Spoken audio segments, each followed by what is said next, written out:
Hello बच्चों, आज हम लोग क्लास 8 की इंग्लिश रीडर बुक के 8th लेसन को पढ़ेंगे, जिसका टाइटल है the missile man of India. Bharat के पूर्व वैज्ञानिक, पूर्व राष्ट्रपति डॉक्टर एपीजे अब्दुल कलाम को मिसाइल मैन ऑफ इंडिया कहा जाता है। Abul Pakir Jainulabdeen Abdul Kalam, usually known as Dr. APJ Abdul Kalam, was the 11th President of India from 2002 to 2007. Abul Pakir Jainulabdeen Abdul Kalam, जिनको प्रायः डॉक्टर एपीजे अब्दुल कलाम नाम से जानते हैं, वह हमारे भारत के 11वें राष्ट्रपति रहे हैं 2002 से 2007 तक। APJ Abdul Kalam was born on 15th October 1931। APJ Abdul Kalam का जन्म 15 अक्टूबर 1931 में एट रामेश्वरम इन तमिलनाडु के रामेश्वरम में उनका जन्म हुआ था। Although he was born in a poor family, यद्यपि उनका जन्म एक गरीब परिवार में हुआ था। He was an exceptionally brilliant child। वह एक असाधारण मेधावी प्रतिभाशाली बच्चे थे। His father Jainullaब्दीन was a boat owner who ferried Hindu pilgrims at the Rameswaram temple in Tamil Nadu. उनके पिता एक नाव के मालिक थे। वह तमिलनाडु के रामेश्वरम मंदिर में हिंदू तीर्थयात्रियों को ले जाते थे। His father was also an imam at the local mosque and his mother Ashyama was a housewife।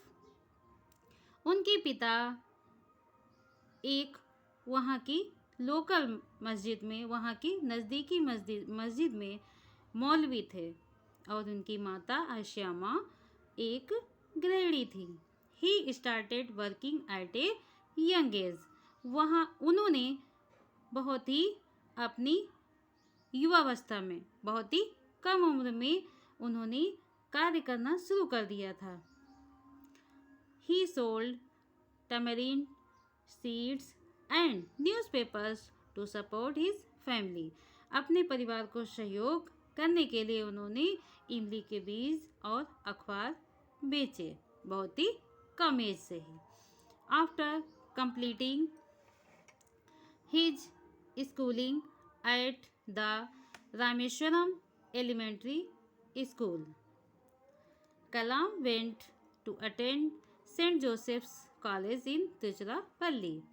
अपनी स्कूल की पढ़ाई ख़त्म करने के बाद, कंप्लीट करने के बाद, वह रामेश्वरम एलिमेंट्री स्कूल में जो पढ़ते थे, उसके बाद में उन्होंने, कहने का तात्पर्य है कि रामेश्वरम की जो एलिमेंट्री स्कूल की जो उनकी स्कूलिंग थी, उनकी जो पहले की प्रारंभिक शिक्षा थी, वह पूर्ण करने के बाद कलाम सेंट जोसेफ कॉलेज में गए। वहाँ उन्होंने सेंट जोसेफ कॉलेज में दाखिला लिया, जो कि तिरुचिरापल्ली में था।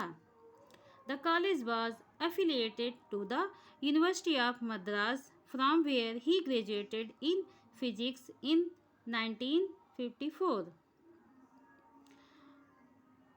फिर उसके बाद उन्होंने मद्रास विश्वविद्यालय से भौतिक विज्ञान में स्नातक की उपाधि ग्रहण की 1954 में, जो कि एफिलिएटेड संबद्ध था किससे? मद्रास यूनिवर्सिटी से।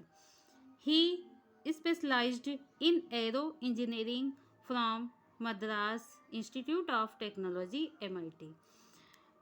उन्होंने विशेष उपाधि धारण की, विशेष उपाधि पाई वायुयान इंजीनियरिंग में, जो कि मद्रास यूनिवर्सिटी ऑफ टेक्नोलॉजी में उन्होंने ही स्पेशलाइज्ड, उन्होंने एक उपाधि, एक दक्षता धारण की। कहने का मतलब है बच्चों कि उन्होंने वायुयान इंजीनियरिंग में मद्रास यूनिवर्सिटी से, मद्रास इंस्टीट्यूट से एक विशेष उपाधि धारण की। Doctor Abdul Kalam was a great scientist. Doctor Abdul Kalam एक महान वैज्ञानिक थे। He was made he was made the chancellor of the Institute of Space Science and Technology.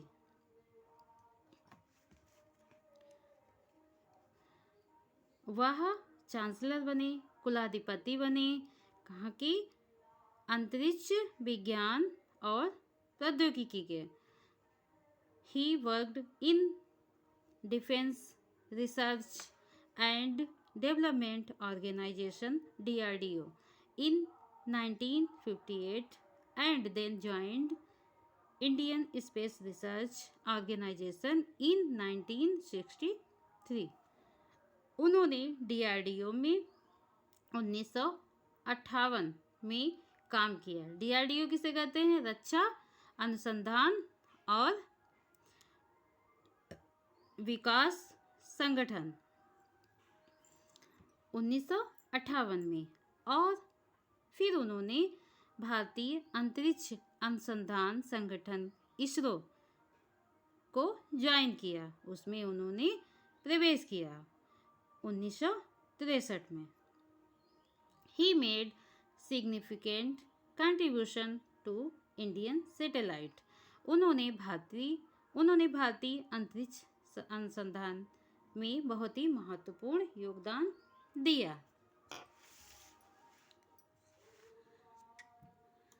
And also in the missile program of DRDO, और उन्होंने प्रक्षेपित जो प्रोग्राम था DRDO का, उसमें भी भाग लिया। As a project Director of SLV third, he contributed to the development and management of India's first indigenous satellite launch vehicle SLV third in injecting Rohini satellite in the orbit of the Earth. As a project director, एक project director के रूप में उन्होंने SLV के वो project director रहे और उन्होंने अपना योगदान दिया जो भारत के पहले स्वदेशी अंतरिक्ष था SLV, उसको लॉन्च करने में, और सफलतापूर्वक रोहिणी को भी लॉन्च किया, पृथ्वी के कक्ष में स्थापित किया। His greatest contribution was in the field of missiles, और उनका ये महान योगदान रहा मिसाइल्स के क्षेत्र में। अग्नि, पृथ्वी, आकाश, त्रिशूल and Nag missiles were developed by him. ये सारी जो मिसाइल्स हैं, अग्नि, पृथ्वी, आकाश, त्रिशूल और नाग, ये सभी उनके द्वारा ही विकसित की गई। किसके द्वारा? डॉक्टर APJ अब्दुल कलाम के द्वारा। For his work on the development of ballistic missile and launch vehicle technology, he is known as the missile man of India. और इन्हीं कार्यों के द्वारा, इसी वर्क के द्वारा, बैलिस्टिक मिसाइल्स के द्वारा जो उन्होंने इनके ऊपर कार्य किया था, इन्हीं मिसाइल्स के नाम पर उन्हें मिसाइल मैन ऑफ इंडिया जाना जाता है।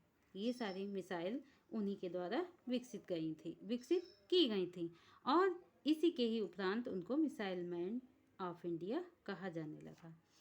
Besides being such a great scientist, he was a great writer to.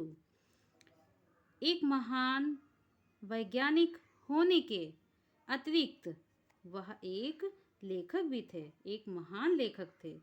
He has written many books such as Wings of Fire, Ignited Minds, Target 3 billion, Turning Points, India 2020, A Vision for the New Millennium, My Journey. उन्होंने बहुत सी किताबें लिखी जिनमें से ये नाम दिए गए हैं, Wings of Fire, Ignited Minds, ये सारी बुक्स उन्होंने लिखी हैं। ही हैज़ मेंशन्ड हिड he has mentioned his dream of making India a developed country in his book India 2020 A Vision for the New Millennium। उन्होंने इस बुक में vision for the New millennium, इसमें उन्होंने अपने स्वप्न के बारे में बताया है और उनका स्वप्न था कि भारत 2020 तक एक विकसित देश बन जाए। इसके बारे में उन्होंने अपनी बुक में लिखा है, अपने स्वप्न के बारे में।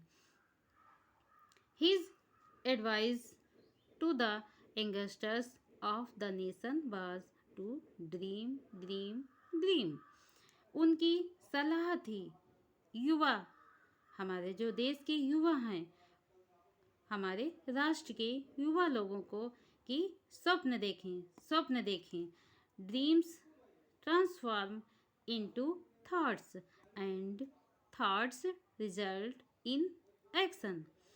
उनका मानना था कि जो हमारे ड्रीम्स होते हैं, हमारे जो सपने होते हैं, वह विचारों में स्थानांतरित होते हैं, विचारों में बदलते हैं, और जो विचार होते हैं वह हमारे एक्शन में बदलते हैं। उनका कहने का मतलब था कि जब हम सपने देखते हैं तो विचार आते हैं हमारे मन में, और जब विचार आते हैं तो वही विचार हमारे एक्शन क्रियान्वित होते हैं। The government of India honoured him with Padma Bhushan 1981, Padma Vibhushan 1990, Bharat Ratna 1997, including Indira Gandhi award for national integration 1997। The government of India honoured him, Bharat सरकार ने उनको सम्मानित किया पद्म भूषण से 1981 में, पद्म विभूषण 1990, भारत रत्न 1997, और इसी में ही जुड़ा हुआ है इंदिरा गांधी अवार्ड, जो कि उन्हें राष्ट्रीय एकता के लिए 1997 में दिया गया था। Doctor Kalam passed away on 27th July 2015 while delivering a lecture at the Indian Institute of Management IIM in Shillong. Shillong में एक लेक्चर देते हुए, वहाँ जब लेक्चर दे रहे थे शिलांग में, तब उनकी अचानक से मृत्यु हो गई 27 जुलाई 2015 में। The whole world was shocked and saddened by the sudden and untimely death of the simple, humble, yet one of the greatest men of our times।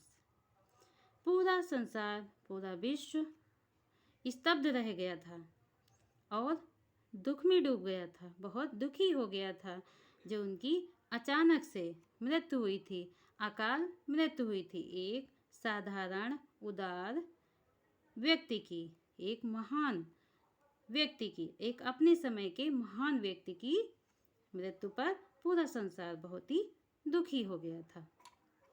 तो बच्चों, आपने इस लेसन को पढ़ा और इससे ये बहुत कुछ सीखा होगा, और ये एक कोटेशन दी गई है जो कि इस लेसन के बारे में बताती है। इसका एक सार ही समझिए।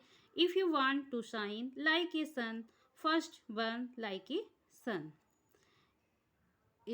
इसमें कहा गया है कि यदि आप सूरज की तरह चमकना चाहते हैं तो आपको पहले सूरज की तरह जलना भी होगा।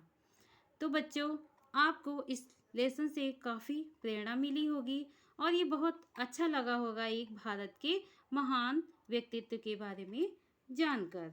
तो बच्चों, आप लोग ये सारे टफ वर्ड्स को लर्न करेंगे और इससे संबंधित कोई भी आपको जानकारी चाहिए होगी तो आप हमें मैसेज करेंगे और हमारे चैनल को सब्सक्राइब करेंगे। Thank you.